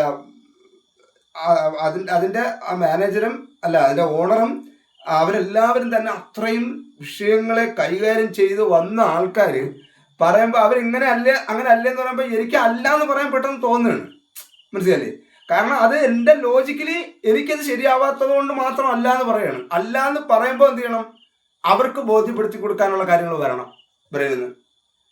ആ സാധനം വരികയാണ്. അല്ല എന്ന് പറഞ്ഞതിന് ശേഷമുള്ള കാര്യം വരുന്നത്, അല്ല എന്നുള്ള കാര്യം എനിക്ക് ഉറപ്പാണ്. എന്നിട്ട് ഞാൻ പറയുന്നുണ്ട്. അപ്പം ഇങ്ങനെ ഞാനിത് പറഞ്ഞൊരു കാര്യമാണ്. അതിൻ്റെ ഏറ്റവും വലിയ കാര്യം ഞാൻ 100% പറയാം, ഇത് പലരും എൻ്റെ കോഴ്സിലേക്ക് വരുമ്പോഴും ഈ കോഴ്സിലേക്ക് വരാത്തവരൊക്കെ വിളിച്ചു ചോദിച്ചിട്ടുണ്ട്, നിങ്ങൾക്ക് എന്തോ നിങ്ങളുടെ ബ്രെയിനിൽ എന്തോ ശക്തിയുണ്ട്, അങ്ങനെയുണ്ട്, ഇങ്ങനെയുണ്ട്, അല്ല നിങ്ങൾ വേറെ എന്തോ ജനിച്ചപ്പോഴത്തേക്ക് ഉണ്ടായ സംഭവമാണ് എന്നൊക്കെ പറയുന്നുണ്ട്. ഉണ്ടായിരിക്കാം, ഇല്ലായിരിക്കാം, എനിക്ക് അറിഞ്ഞൂടാ. സത്യം ന്യൂറോണിൻ്റെ പ്രവർത്തനങ്ങളാണ്. ന്യൂറോണിനെ കൃത്യമായി ഞാൻ 100% ഞാൻ പറയും. കാരണം എനിക്കത് കണക്റ്റ് ആവുന്നുണ്ട്. അത് കണക്റ്റ് ആകാത്ത ഒരു സമയം, അതായത് അവസാനത്തെ സെക്ഷനിൽ അവർ രാവിലെ ഞാൻ പോയതാണ്, 1 മണിക്കൂറിന് വേണ്ടി പോയതാണ്. അവർ 3 ഇൻ്റർവ്യൂ നടത്തി, അവർക്ക് ചെയ്യാൻ വേണ്ടി 3 നടത്തി, 3 രീതിയിൽ 3 നടത്തി. 4ാമത്തെ സെക്ഷനിൽ അവസാനത്തെ ഭാഗത്ത് എൻ്റെ തലച്ചോറ് ഇറായി. അതായത് പിന്നെ പോയി ഫുഡ് കഴിച്ച് 4:30 മണി, ഏകദേശം 3:30-4 മണി അടുപ്പിച്ച് ആ സമയത്തുള്ള ക്വസ്റ്റ്യൻസുകൾ എൻ്റെ തലച്ചോറായി. കാരണം എനിക്ക് കണക്ട് ചെയ്യാൻ പറ്റുന്നില്ല. ബിരിയാണിയാണ് തന്നിരുന്നത്, ക്ഷീണമായി, അത്രയും നേരം സംസാരിച്ചുകൊണ്ടിരുന്നാണ്. അവിടെ എൻ്റെ ഒരു അമാനുഷികതയും വർക്ക് ചെയ്തില്ല. പക്ഷെ അപ്പോഴെനിക്ക് തന്നെ മനസ്സിലാവുന്നുണ്ട്, എനിക്ക് അത് കിട്ടുന്നില്ല, പോകുന്നില്ല, ന്യൂറോണിന് അടുത്ത വിഷയത്തിൽ പോകണില്ല. ഞാൻ തന്നെ പറഞ്ഞു ഇനി ഇപ്പം എന്തായാലും അപ്പം ഞാൻ പറഞ്ഞൊരു കാര്യം, ന്യൂറോൺസിന് അത്രമാത്രം പവറുണ്ട്, ഇതിൻ്റെ കണക്ടിവിറ്റിക്ക് അത്രമാത്രം പവറുണ്ട്. അതിനെ വളരെ ലളിതമായിട്ട് ഒന്നിനെയും അനാവശ്യമായിട്ട് വിഷമിക്കരുത്. മനസ്സിലായില്ലേ? ഒരു കാര്യത്തിലും എവിടെയും കെട്ടിത്തൂങ്ങി എന്താണ് എന്തെങ്കിലും വിഷയത്തിൽ ഇങ്ങനെ വിഷമിച്ച് നിൽക്കരുത്. അപ്പോൾ അവർ ഓരോ കാര്യങ്ങളും ചോദിക്കുമ്പോൾ ഒന്ന് നിങ്ങളുടെ അടുത്തല്ലേ, നിങ്ങൾ ഇത്രയും ഡെവലപ്പ് ആയിട്ടില്ലെങ്കിൽ പല രാജ്യത്തും മനസ്സിനെ കുറിച്ചൊക്കെ അത്രയും ക്ലാസ്സുകൾ എടുക്കാൻ നിങ്ങളുടെ അടുത്തല്ലേ ഞാൻ ഇത് കണ്ടിന്യൂ ഒരു മണിക്കൂർ സംസാരിച്ചുകൊണ്ടിരിക്കുന്നത്. ഇപ്പൊ ഇവര് ഏത് ചോദിച്ചാലും നമ്മൾ ഈ ഇതിനകത്ത് ചോദിച്ചതോ സംസാരിച്ചതൊക്കെ അല്ലേ വരുന്നത്. മനസ്സിലായി? ഇത് അതുമായിട്ട് കണക്ട് ചെയ്യാൻ പറ്റും. ഒരു ആംഗിൾ മാത്രമാണ് തിരിക്കുന്നത്, രീതികൾ മാത്രമാണ് തിരിക്കുന്നത്. വിഷയങ്ങൾ മൊത്തം നമ്മളിവിടെ ചർച്ച ചെയ്തതും പലരും പറഞ്ഞതും കേട്ടുള്ള കാര്യങ്ങളാണ്. അപ്പൊ ഇത് ഓട്ടോമാറ്റിക്കലി കണക്ട് ചെയ്യും. അപ്പോൾ അവർ ചോദിക്കുന്നതിനകത്ത് ഇത് സെക്കൻഡിലാണ് ചോദിക്കുന്നത്, ഇങ്ങനെ ചോദിക്കുകയാണ്. അതിന് പറ്റും. അപ്പോൾ ഇതിനകത്ത് പലതും നമ്മുടെ ക്ലാസ്സിലുള്ള കാര്യം തന്നെ അവർ ചോദിച്ച് അത് വേറെ രീതിയിൽ ചോദിച്ചാണ്. എനിക്ക് അവിടെ ഇതിനെ കണക്ട് ചെയ്യാൻ പറ്റി. അങ്ങനെയല്ല, ഇതിങ്ങനെ എടുത്ത് പറഞ്ഞിട്ട് കണക്ട് ചെയ്യാൻ പറ്റി. അവർക്ക് വളരെ വളരെ വളരെ വളരെ സന്തോഷത്തിലാണ് അവർ. എന്നിട്ട് ഞാൻ അവരിത് പറയുമ്പോഴും അപ്പം എന്നിട്ട് ഞാൻ എന്താ പറയും, ഞാൻ എൻ്റെ കൂടെ എന്ത് ചെയ്യും, ഞാൻ വിദ്യാഭ്യാസം അടിച്ചു വയ്ക്കും. ഇതിപ്പോൾ വിദ്യാഭ്യാസം എൻ്റെ ഭയങ്കര ഒരു ലെക്കായിട്ടിരിക്കുകയാണ്. മനസ്സിലായില്ലേ? ഇപ്പം ഞാൻ കൂടെ ഇവർ ഞാൻ പറയും ആ ഇപ്പം എന്തെങ്കിലും പറഞ്ഞ് ആ സാധനങ്ങൾ ഇങ്ങനെ പറഞ്ഞുകൊണ്ടിരിക്കുമ്പോഴത്തേക്ക് ഞാൻ 8ാം ക്ലാസ് കൊണ്ട് വയ്ക്കുന്നതിനകത്ത് 8ാം ക്ലാസ് കൊണ്ട് ഇതിനകത്ത് വെച്ചിട്ടും തരാമോ. അപ്പം അപ്പോഴും അവർ അന്തം വിട്ടുകൊണ്ട് അതാണ്. അപ്പം ഞാൻ എന്നിട്ട് അപ്പം വിഷമത്തിനെ കുറിച്ച് പറയുമ്പോൾ 8ാം ക്ലാസ്സായ ഞാൻ 8ാം ക്ലാസ് ആണെന്നും പറഞ്ഞ് ഞാൻ വിഷമിച്ചിരുന്നല്ല. ഞാൻ അതിൽ സന്തോഷിക്കുകയാണ് ചെയ്യണം. കാരണം എന്താണ്, ഞാൻ അതാണ് ഇപ്പൊ നിങ്ങളുടെ അടുത്ത് മാർക്കറ്റ് ചെയ്യുന്നത്. ഇതിന്റെ കൂടെ സാർ ഏതൊരു ഘട്ടത്തിലാണ് ഈ ഒരു ലെവലിലേക്ക് എത്തി എന്നുകൂടി ഒന്ന് ഞങ്ങൾക്ക് ചെറുതായിട്ടൊന്ന്. എനിക്ക് ശരിക്കും വരുന്നത് 26ാമത്തെ വയസ്സിന് ശേഷമാണ് ഞാൻ ഇങ്ങനെ കണക്ട് ചെയ്ത് ചിന്തിക്കുന്നത്. 26ാമത്തെ വയസ്സിലാണ് ഞാൻ കുറച്ചും കൂടി ലോജിക്കലി ചിന്തിക്കാൻ തുടങ്ങിയത് നമ്മളിവിടെ പറയാം. അതിനുമ്പ് ഞാൻ അധികം ലോജിക്കലി ചിന്തിക്കില്ലായിരുന്നു. നമ്മൾ എവിടെയും ഞാൻ എൻ്റെ ഒരു അഭിപ്രായം പറയുന്നു. ഫോണ്ടർ ലോഗ് ഓപ്പൺ ആണ്. ഞാൻ എവിടെയും സംസാരിക്കും. സുഹൃത്തുക്കളുടെ ഇടയിൽ എന്താണ്, സുഹൃത്തുക്കളുടെ ഇടയിൽ പലരും ഇവർ ഇടംചെറുപ്പാണ്ടർ എന്ന് പറയുന്ന ഒരാളാണ്, ഏത് കാര്യത്തിലും തർക്കമുള്ള ഒരാളാണെന്ന് പറയുന്ന ഒരാളാണ്. അപ്പോൾ അന്നേ ഒരു തർക്ക രീതി എനിക്കുണ്ടായിരുന്നു. തർക്കം മീൻസ് എൻ്റെതായ ഒരു കാഴ്ചപ്പാട് ഞാൻ അവിടെ വെക്കുമായിരുന്നു. പക്ഷെ എന്തല്ലായിരുന്നു, ലോജിക്കൽ അല്ലായിരുന്നു. അപ്പോഴും തോന്നുന്ന ഒരു കാര്യത്തിന് പറയും. അത് ന്യൂറോൺ അനങ്ങി തുടങ്ങുന്ന അപ്പോഴേ ഉണ്ട്. പക്ഷെ ലോജിക്കലി ചിന്തിക്കാൻ തുടങ്ങിയപ്പോൾ, ഭയമില്ലാതെ വന്നപ്പോൾ, സത്യത്തിൽ ജീവിതത്തിൽ ഒരുപാട് കാര്യങ്ങളിൽ അനാവശ്യ പേടിയില്ലാതെ വന്ന സമയം മുതൽ നഷ്ടബോധം ഇല്ലാതെ വന്ന സമയത്ത് എന്താണ് അത്രയൊക്കെ തന്നെയാണ് ഇതിനകത്തുള്ളത്. ഇപ്പം അവർ ചോദിച്ച് എങ്ങനെ ഒരു കാര്യത്തിൽ ഇന്റർവ്യൂ ചോദിച്ചു, നിങ്ങൾ എങ്ങനെ ഒരു കാര്യത്തിൽ സംതൃപ്തിയായിട്ട് അല്ലെങ്കിൽ നിൽക്കാൻ പറ്റും. ഇതിനകത്ത് ശരീര നിയന്ത്രണ തലം അതിനകത്തുള്ള കാര്യമുണ്ട്. അപ്പോഴേ ബ്രെയിൻ എന്ത് ചെയ്യാണ്, അതാണ് അവർ അന്തം വിട്ടൊന്നും തരുമോ. ചോദ്യങ്ങൾ ചോദിച്ച് വിത്ത് സെക്കൻഡിലാണ് എന്ത് ചെയ്യുന്നത്, ഞാൻ ആൻസർ എടുക്കുന്നത്. അതിനകത്ത് കിടപ്പുണ്ടെന്ന് എൻ്റെ തലച്ചോറ് ഓട്ടോമാറ്റിക്കലി പറയണം, ഈ പറയുന്നതായിട്ട് ബന്ധപ്പെട്ട് അതിലുണ്ടല്ലോ എന്ന് പറയണം. അപ്പോൾ ഓട്ടോമാറ്റിക്കലി എന്ത് ചെയ്യണം, അവിടെ പോകണം. ഞാൻ പറഞ്ഞ ഞാനിപ്പോൾ നിങ്ങൾ എന്നെ വന്ന് വിളിച്ചു, ഇന്റർവ്യൂവിന് വിളിച്ചു, അല്ല പോഡ്കാസ്റ്റിന് വിളിച്ചു. അപ്പം ഞാൻ ഇതിനകത്ത് വന്ന് ഇരുന്നിട്ട് എനിക്കൊരു പക്ഷേ എന്ത് ചെയ്യാൻ പറ്റില്ല, പകുതിയും നല്ല രീതിയിൽ പ്രസന്റ് ചെയ്യാൻ പറ്റില്ല, പറയാൻ പറ്റില്ല. ഞാൻ ഇതും ആലോചിച്ച് ഞാൻ വീട്ടിൽ പോയിരുന്നു വിഷമിച്ചിരിക്കുന്നതിന് ഞാൻ ഈ പകുതി നല്ലതുപോലെ പറഞ്ഞു, അതിൽ സന്തോഷിച്ച് പോയിരിക്കും എന്ന് പറഞ്ഞു. മനസ്സിലായില്ലേ? അതിൽ സന്തോഷിച്ച് പോയിരിക്കും. അല്ലാതെ അയ്യോ എന്നെ വിളിച്ചുകൊണ്ട് പോയിട്ട് പകുതിയിൽ, മനസ്സിലായില്ലേ? അതായത് നമ്മളെ വിഷ്ണു ഇന്നലെ ഒരു നമ്മുടെ ഇതിനകത്ത് സംസാരിച്ച വിഷ്ണു ഇല്ലേ, വിഷ്ണു രാംദാസ് ആണ് നമ്മളെ പോഡ്കാസ്റ്റിൽ. അതായത് ഇപ്പൊ എനിക്ക് പുതിയ വെളിച്ചം തന്ന വിഷ്ണുവാണ്. ആശയപരമായി വിഷ്ണു ഫിലിം ഏരിയയിൽ വർക്ക് ചെയ്യുന്ന ആളാണ്. പല സമയത്തും ഫിലിം സെറ്റിൽ നിൽക്കുന്ന സമയത്ത് വിഷ്ണുവിനെ വിളിക്കും. അവിടുത്തെ പ്രശ്നങ്ങളും അല്ലെങ്കിൽ അവൻ ചില മാനസിക സംഘർഷമൊക്കെ ആകുമ്പം വിളിക്കും. ആ വിളിക്കുന്ന സമയത്ത് ഞാൻ ഈ തീരുകളൊക്കെ പറയും. അതിനോടൊപ്പം ഞാൻ നമ്മളുടെ കണക്റ്റീവ് ആയിട്ടുള്ള ആൾക്കാരിലാണ് ക്ലാസ് എടുത്തുകൊണ്ടിരിക്കുന്നത്. അപ്പം വിഷ്ണു ആണ് പറഞ്ഞത്, ഞാൻ വിഷ്ണുവായിട്ടൊരു സിനിമയുടെ കഥ പറയാനായിട്ട് പോയതാണ്. അപ്പോൾ വിഷ്ണു പറഞ്ഞു ആ കഥയൊക്കെ ആയിട്ട് കുറച്ച് നാൾ കഴിഞ്ഞപ്പോൾ എന്നെ വിളിച്ചിട്ട് പറഞ്ഞു, അണ്ണനെ വെച്ചിട്ടൊരു പോഡ്കാസ്റ്റ് ചെയ്യാണ് എന്ന് പറഞ്ഞു. ഞാനിപ്പോൾ മാഷ് ചോദിച്ചുകൊണ്ട് ഞാൻ പറയണം, സത്യത്തിൽ ഈ പുള്ളി എന്നെ വിളിച്ച് അപ്പം എന്നിട്ട് എന്നെ വിളിച്ചിട്ട് ഞാൻ ഇവിടുത്തെ തിരക്കിൽ ഞാൻ എടുത്തില്ല. പുള്ളി തിരുവനന്തപുരത്ത് എന്ത് ചെയ്തു, ഇത് ബുക്ക് ചെയ്തു. എൻ്റെ അടുത്ത് തലയും ദിവസം വിളിച്ചു പറയുന്നു, സുഭാഷണ്ണ വിളിച്ചിട്ട് കിട്ടിയില്ല, ഞാൻ അത് സ്റ്റുഡിയോ ബുക്ക് ചെയ്തു. എനിക്ക് ഉണ്ടായ ഒരു വിറയൽ എത്രയാണെന്നറിയാമോ? മനസ്സിലായി. ഞാൻ എന്നിട്ട് എന്ത് ചെയ്തിരാമോ, ബുക്ക് ചെയ്തെന്ന് പറഞ്ഞാൽ മാത്രം മതി, പുള്ളിക്കാരൻ ആ സ്റ്റുഡിയോയിലെ ആ സീറ്റും മൈക്കും ആ സ്റ്റുഡിയോയിലകത്ത് ആ ബാക്ക്ഗ്രൗണ്ടും എല്ലാം കൂടെ ഒന്ന് ഫോട്ടോയും കൂടെ അയച്ചു തന്നു. ഇതോടുകൂടി ഞാൻ പയ്യ മൊബൈലൊക്കെ ഓഫ് ചെയ്തിട്ട് മുങ്ങട്ടാന്നുള്ളതാണ് ഞാൻ ചിന്തിച്ചത്. ഞാൻ ഇങ്ങനെ ലൈവിൽ ക്ലാസ് എടുക്കും, ഇടയ്ക്ക് നമ്മളെ കൂട്ടത്തിൽ എടുക്കുമെങ്കിലും സത്യത്തിൽ ഞാൻ എന്ത് ചെയ്യാം, കാരണം അങ്ങനെ ഒരു സ്ഥലത്ത് എനിക്ക് കിട്ടിയിട്ടില്ല. അത് നമ്മളുടെ പുതിയ എക്സ്പീരിയൻസ് ആണ്. പുതിയ എക്സ്പീരിയൻസിനുള്ള ഉത്കണ്ഠയും ഇതൊക്കെ നമ്മുടെ ജീവിതത്തിൽ ഉണ്ടാവും. മനസ്സിലായില്ലേ? അപ്പൊ ഞാൻ എന്നിട്ട് അപ്പൊ ഇതൊരു ലക്കാണ്. വിഷ്ണുവൊക്കെ ഞാൻ വളരെ ആഴത്തിലുള്ള ഒരു കഴിവുള്ള ഒരാളെന്ന് വിചാരിക്കുന്ന ആൾക്കാരാണ്. മനസ്സിലായില്ലേ? അപ്പൊ അതുകൊണ്ടാണ് വിഷ്ണു അങ്ങനെ സ്ഥലം എന്നെ സെലക്ട് ചെയ്യുന്നത്, ഇങ്ങനെ ഒരു പോഡ്കാസ്റ്റ് ചെയ്യാൻ വേണ്ടി സെലക്ട് ചെയ്യുന്നത്. അപ്പൊ ഞാൻ എന്ത് ചെയ്ത്, ഞാൻ ബോസാറായിട്ടൂടെ സംസാരിച്ച് എന്നിട്ട് ഞാൻ പറഞ്ഞ്, ചിലപ്പോ അവിടെ ചെന്ന് ആ സീറ്റിൽ ചെന്ന് ഇരുന്നിട്ട് ചിലപ്പോൾ ഒന്നും പറയാൻ പറ്റാതെ ഇയാളെ വിളിച്ചിട്ട് വന്നൊരു സമയം കളഞ്ഞില്ല, ഇവിടുത്തെ പൈസയും പോയി, ഇപ്പൊ അവിടെ സ്റ്റുഡിയോയിൽ പൈസയും കൊടുത്ത് എന്ന് പറയുമായിരിക്കും. വഴക്ക് കേൾക്കണമെങ്കിൽ കേൾക്കാം, എന്നാലും ആ സീറ്റ് ഇരിക്കാമല്ലോ. മനസ്സിലായില്ലേ? ആ സീറ്റിലൊന്ന് ഇരിക്കാമല്ലോ എന്നുള്ളതാണ്. പക്ഷെ ആ ഒരു തീരുമാനം ഞാൻ അവിടെ എടുത്തില്ലെങ്കിലോ?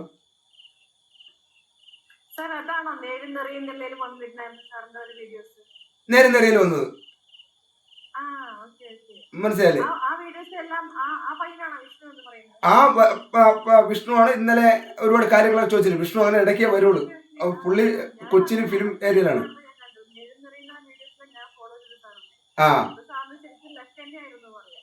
പുള്ളിക്കാരൻ അത് എന്നെ, അതായത് നമ്മളെ ഒന്ന് നല്ല രീതിയിൽ തന്നെ, അതായത് എന്നെ, അതുകൊണ്ട് ഞാൻ പറയാമോ, ഞാൻ വലിയ 10 സ്റ്റുഡിയോ നടത്തുന്ന ആളെ വിളിച്ചിട്ട് ഞാൻ ഇന്നലെ പോയിരുന്നത് ഭയങ്കര ഇതിലാണ്.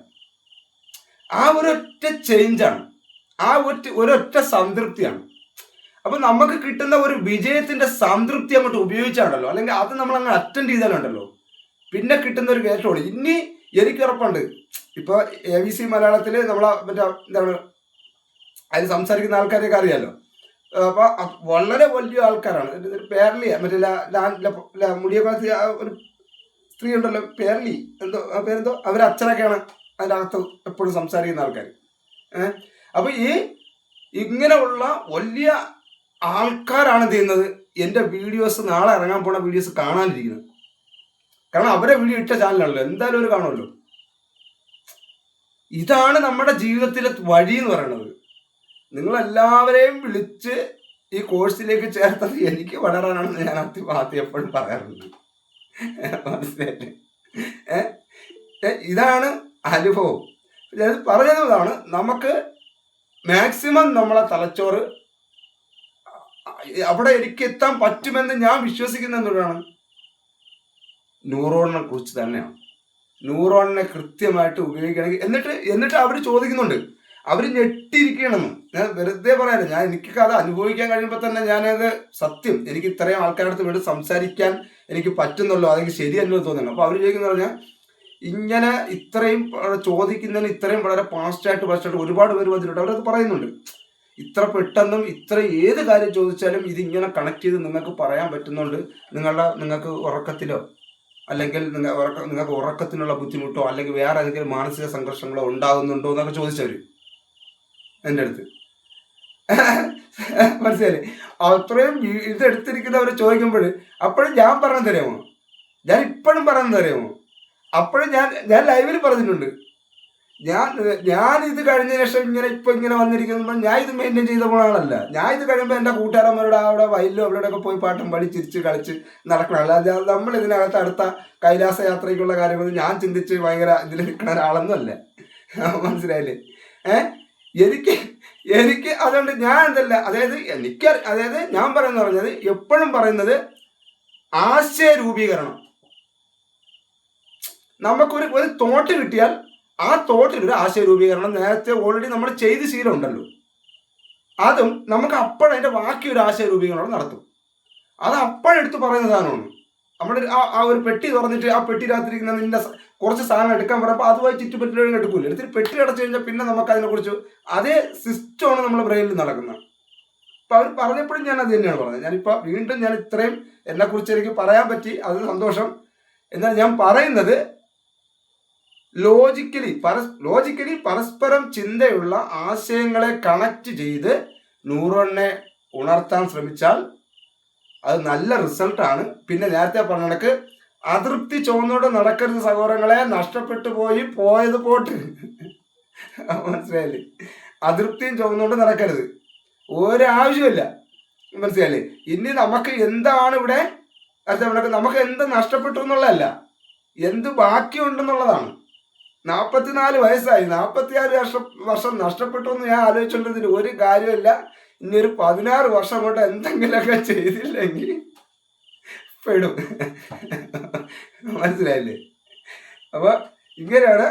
അപ്പോൾ അതുകൊണ്ട് ഞാനിത് പറയാം, ഇന്നത്തെ ദിവസം നമ്മൾ കുറച്ച് എനർജിയും ഇത്തരം കാര്യങ്ങൾക്ക് വേണ്ടിയാണ്. അപ്പം ഇന്ന് വൈകിട്ട് ഞാൻ നോട്ടിടും, എന്നിട്ട് ടൈം ടേബിൾ വയ്ക്കും. നാളെ മുതൽ നമുക്ക് ക്ലാസ് ആണ് ഓരോ ഇതിൻ്റെയും. അപ്പോൾ നാളെ മുതൽ കുറച്ചും കൂടെ ഫാസ്റ്റായിട്ട് പോകണം.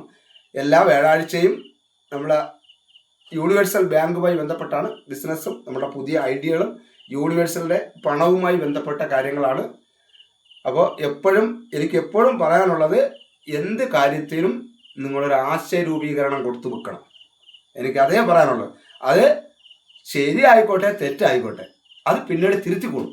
നമ്മളെ ബ്രെയിൻ തന്നെ തിരുത്തിക്കൊള്ളും. ഞാൻ ഇന്നലെ ചെയ്തു വെച്ച ആശയ രൂപീകരണം ശരിയല്ല, അത് തിരുത്തിക്കോ. ഞാൻ പറഞ്ഞില്ലേ, ഇപ്പം ഇതുകൂടെ പറയാം. ഞാൻ 4ാമത്തെ ആ ഇതിൽ